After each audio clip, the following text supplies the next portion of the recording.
Posat el nom de Arenys Viu i Conviu, o sigui que hi hagi vida però també convivència, que vol convertir en un espai de creativitat i d'autoconeixement i el reconeixement a l'altre, de donar veu a qui normalment no té veu, les rialles i les reflexions profundes també en podem treballar-ho, on s'adonen que tothom estem en el mateix vaixell i que només units ens podem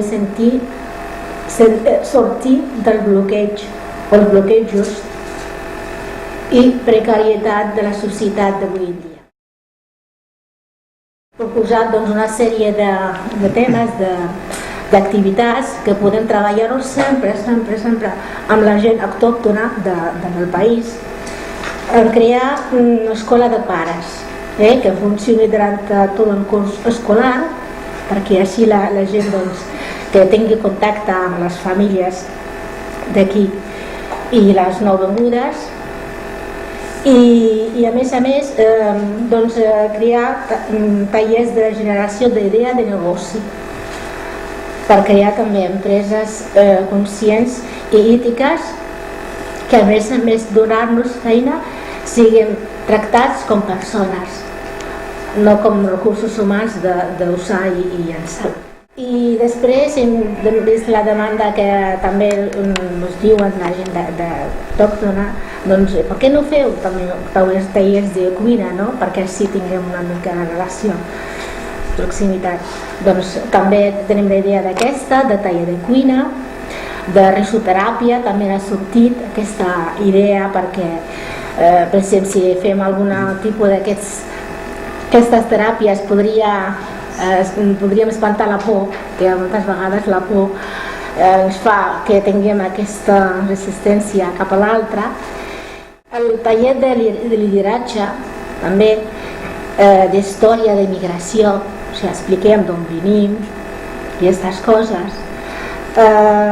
Visites als diferents centres de culte del poble. Què més? Festes de diversitat, diades de cada país. Per exemple, si tenim 4 o 6 o 8 països diferents a la vila, doncs mira, cada X temps fer una diada d'un país determinat per conèixer la seva cultura, tradició, etc. Una manera de conèixer a l'altre.